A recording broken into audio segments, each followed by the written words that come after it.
Welcome to the Subjective Professor podcast, where we are anti-war and pro-peace. This is episode 73, and we're going to talk about Socrates level integrity. And we're going to do that by looking at the Apology and Crito. So what is integrity? Integrity is adherence to moral and ethical principles. And it can also, when you say someone has integrity, you're saying that they have a sound or firm moral character. And you're going to say they have a firm moral character because they are going to adhere to a moral or ethical principle.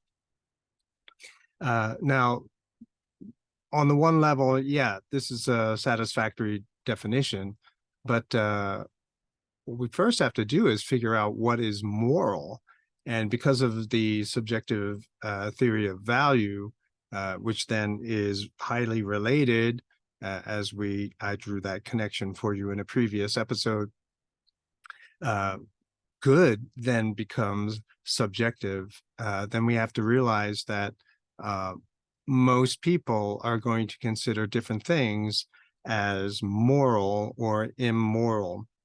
So some people might think that something is immoral. Other people will see that as being moral. But we don't have to really worry about or think about what everyone agrees as moral. It's just the person, right? And the individual. What that individual deems as being moral becomes the foundation for that person's life principle. And we've talked about life principles in the past as well. And so how consistent, how honest is one to their own principle, right? Are you going to keep that principle no matter the cost, right? So keep in mind, what is good and moral is always going to be subjective, but obedience to what that individual believes is good, that's what's more the important thing. In other words, people can change, and that's what we should encourage people to always work on and improve their own understanding of what is moral and what is good. And this will always, generally, for most people who desire it, who increase their knowledge and understanding, they're always going to revise their principle. I didn't have a really good firm one until I was in my 40s. So there's that. So new information often will challenge or reveal some sort of hypocrisy in one's principle, or reveal your own hypocrisy in trying to keep that principle, right? So new information always poses challenges and becomes an invitation for reevaluation of whatever life principle that you decide to have. And you can call it faith if you want, but even for the atheist, how consistent are they to their life principle? So we're going to use Socrates as a way to explain how this integrity thing works, right? So first, in the Apology, and I'm going to go by the universal pagination, right, page numbers, so that no matter what publication you're looking at to read Socrates, they always have the original page numbering, and then they have all the paragraphs lettered. So there's that. So page 28, paragraph A, Socrates acknowledges that his life of basically trying to figure out that or prove that he's not the wisest person in Athens has led him to be in this kangaroo court, where the decision has already been made even before he got to the court. And we can see that happening today, even on the presidential level. And he's about to be sentenced to death because the government now needs a scapegoat because of the reign of terror of the 30 tyrants. And so they need someone to blame, right? Because it can't be them. It can't be the current government that's in power. It can't be their corruption right? Their mismanagement of the city that gave rise to the 30 tyrants, right? After the war between Sparta and Athens, Athens losing.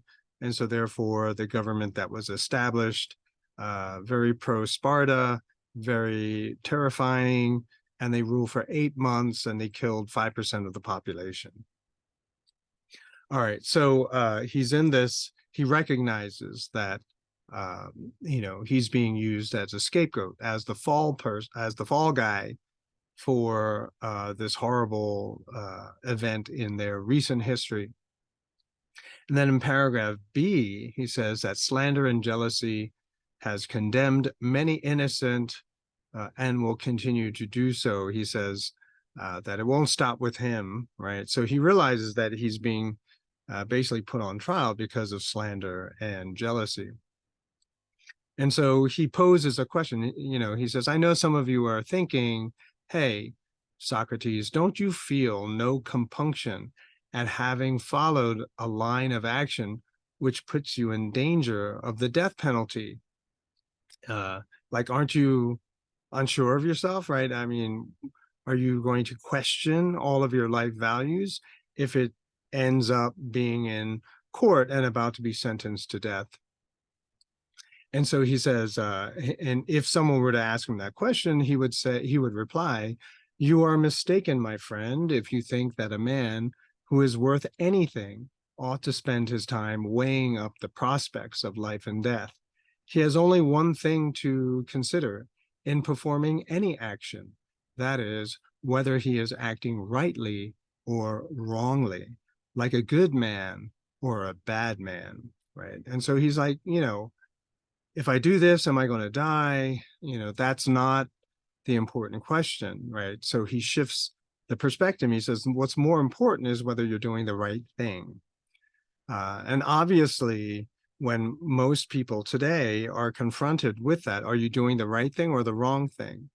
Most people will evaluate what is right or wrong by the cost of that choice. And so if you lose your life because you're about to do this, some people will say, no, can't do that. And then some people will say, yeah, got to do it anyway. Obviously, what is the decision? What are you about to do? Are you about to go on a wingsuit or are you going to try to stand up for what's right? Obviously, what your decision is a case by case kind of situation. And which is why he says, you should consider whether or not it is right or wrong. And so preservation of life is probably the better choice. And so engaging into very risky behavior, which could result in your death, and maybe that's not what you should be doing. And he gives an example of what he means, right? So he's not talking about just simply the fear of death, like dying is too high of a cost. He says, and remember, this is Greek society. And so as far as literature is concerned, they have the writings of Homer, right? And so Socrates references the Iliad and, the siege of Troy. And he talks about Achilles, who his good buddy, depending on who you're talking to, either it's his homosexual disciple or basically someone who's like his younger brother, whatever. Someone very close to Achilles has died at the hands of Hector, who's the basically the greatest warrior of Troy. And if we flesh this out a little bit more, Hector thought that Patroclus, that would be Achilles's disciple, was actually Achilles. And so he thought he was fighting Achilles. And it turns out that, it wasn't, but he killed him. He only knew after he killed him. And so Hector did not defeat Achilles, but Achilles's disciple, who's not as skilled as Achilles, obviously. And so Achilles is just grief-stricken and overcome with rage, and he wants to get back at Hector. But his mom tells him, look, if you get Hector and, you will kill him, you're going to die too. But if you leave Hector alone, then you're going to live a long life. And so Achilles, and when I taught Iliad, we would talk about the decision. But Achilles decides that he's got to get payback for Patroclus. And so he sets out to kill Hector. And he would say, and so this is what Socrates is saying. He's saying that was the right choice, right? So to forego and give up a long life to bring justice for Patroclus, it's their sense of justice, okay? This is not what most people should be thinking today, right? So in those days, to get justice would be that Achilles would have to kill Hector for killing Patroclus. And of course, you can see that this cycle would continue, right? It would go on, which is why family feuds like the Hatfields and the McCoys, you don't really see it so often today, right? If at all, in the Western world, and because it's just too expensive, right? You don't know when someone is going to be killed by whom, so you just find a better way to resolve that kind of, desire for blood. Anyway, so Achilles decides I'm going to get Hector anyway because it's the right thing to do. If I don't, everyone's going to make fun of me. They're going to mock me. They're going to say I'm a coward. So even if I live a long life, it's just not worth it. And so he goes and he kills Hector. And of course, Achilles dies. And you probably know the story, but I won't give it away if you don't. So he says that, and Socrates continues in the Apology. He says on page 30, paragraph B, he states that he's trying to help his accusers and the court to see their own failing, right? And so Socrates is not going to bend. He's not going to submit to the desires of the court who've asked him to stop teaching. Like they said, look, we'll let you go as long as you stop teaching your stuff, like stop harassing all of the great people of the city. And Socrates says, no, can't do that. And he can't do that because he has another agenda. And the agenda is to teach and try to educate, the court system, right? The court of Athens. So he's trying to help them, even though his life is on the chopping block. The other dialogue we're going to look at is Crito. And so the death sentence has been declared, and now he's waiting for the actual execution date. And Crito, who was friends with Socrates for a very long time, learned from him, and so also is a very older gentleman. Socrates was 70 years old. Crito was probably like 50 or 60 or something like that. And Crito is trying to get Socrates to escape. He's saying, look, I'm rich. A lot of other people who love you are rich. We can pay off the guards. We can pay people to take you to the borders of the city, and you can go to another city and finish out your life in peace, away from the, biased justice system of Athens, the weaponized justice system of Athens. You don't have to die. After all, you are just simply taking the fall and taking responsibility unjustly, unfairly, for the incompetence of the people who condemned him to death. So come on, it was unjust. The court trial was unjust. So, escape. So Crito, in order to try to convince Socrates to escape, he says, look, if you don't escape, I'm going to look bad. All of the people who admire you and respect you and, support you, we're going to look bad because everyone's going to say, hey, you could have paid off all the guards, paid all the bribes, and Socrates would still be alive, but now he's dead. You guys are losers, right? And so Socrates says, well, look, does public opinion really matter? People who really don't understand the nuts and bolts of the situation, does their opinion really matter?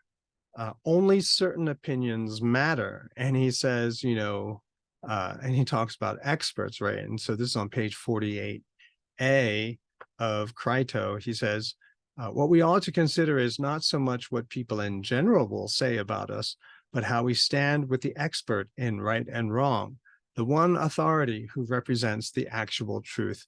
And what's so funny about that line is that his whole life was about blowing up the testimony of experts, right? Revealing that they're not really experts. And so the actual number of people whose opinion we should care about are the deep thinkers. And there are not many of them in Athens at the time, even today, perhaps. If we go by percentages, it's a very small percentage, but whatever small, couple 100,000 people who are deep thinkers scattered all throughout the country. And so it looks like there's no one.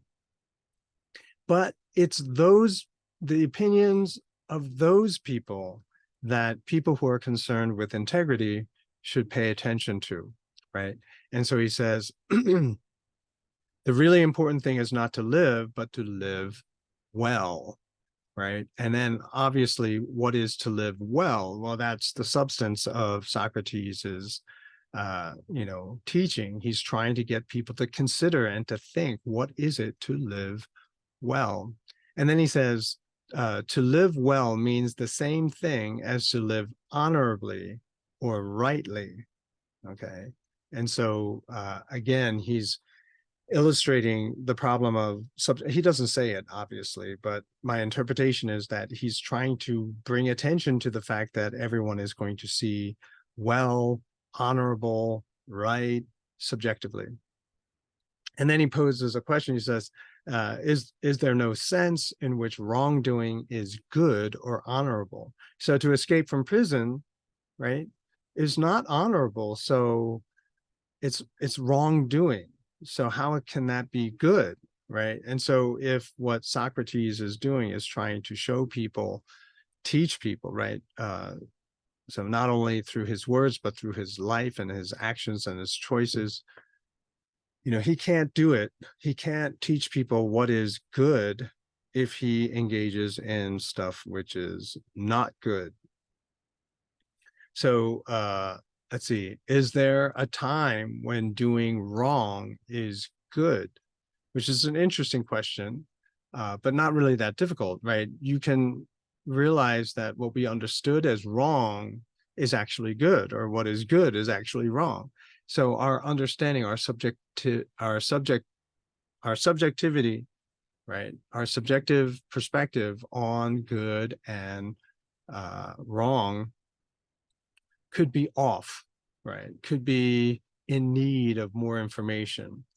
Then he says, can people disobey laws at their convenience, right? Well, this is the only law that I ever break. And so that's all right. Most people break many more laws than me, so I'm better than them. I mean, you could do that, but Socrates is saying, no, you can't. These are rhetorical questions where the answer is basically, no, you can't do that. He says that, if I had a problem with the law, I would have moved a long time ago, or I would have lobbied to try to have it changed, but I didn't do either of those things. So I can't very well now turn around and say, well, I think this law is bad now that the law has touched me, right? And then Socrates asks, is it possible for him to teach anywhere else after he disrespected the laws here in Athens and escaped from prison? In other words, what he's saying is, okay, so let's just say I escape. What good is that? Because I can't teach anywhere because people will see that I'm hypocritical. I talk about obedience to the law and doing what's right, and here I am breaking the law. Can't do it. So looking at those two dialogues and sort of touching on some of the concepts that were raised there, Socrates is put to death, sentenced to death by a majority, and he's saying that the majority opinion is not what's important. It's usually unlearned. ignorant opinion. So is there a way that the minority would be able to live a happy life when the majority opinion is always going against them? And this is a very important question for today, if you want to think of it. Uh, is it possible to repay a wrong with a wrong? Can two wrongs make a right? And I guess the implied answer is no. If Socrates escaping is okay, then why not a murderer? Why can't a murderer then escape from prison and start all over somewhere else? So coming back to the original topic, which is integrity, Socrates was willing to hold to his principles, even if it meant the death penalty. And that is integrity, right? For a lot of people, when they realize the cost is too high, like a death sentence, it causes them to have to reevaluate everything that they were doing. Did I get it wrong? Did I get it right? And Socrates is basically saying, yeah, I thought about it already. And here, Crito, this is what I came up with. And he's saying that he's not going to change his mind. And so that is integrity, that he is what he believes is true, whether it's true or not for other people. For him, it's the truth. And that's the principle. That is the correct principle that he's going to live by to the death, right? That is integrity, that he's going to stick to his guns. Now, sometimes we can see people sticking to their guns to their own self-destruction, and it was just totally a waste, right? Like it was dumb. They shouldn't have done that. But for that person, if you were to put yourself in that person's shoes, the information that he had and his intent of doing the right thing, then for him, he himself had integrity, even if no one else were to agree with him, right? It was just, okay, he might have had integrity, but he was kind of dumb. You know, that kind of thing is what people might say. Let's see. So the true test of integrity would be the cost of our choices. And so when you make a choice, are you weighing and thinking about the consequences, which are part of the cost? Then if you think that doing good is moral, right? If you say this is good and then you do it, does that mean you're moral, that you're doing good, right? The Ukraine war, like who do you support? Does that determine what's right or wrong, moral or immoral? So is it possible, and I think yes, to do good, or excuse me, is it possible to do good while doing evil to someone else? Right? If the act that you've decided to do is actually good for only some people, but evil for a lot of other people. You know, so when something seems off like that, where you are entering a world where something really, if I look at it this way, that it's not working, well, you have to reconsider what you thought is moral. My own personal journey has led me to the two principles that I always teach in class, which I, highlighted in the earlier episodes of this podcast channel, which is hypocrisy and coercion.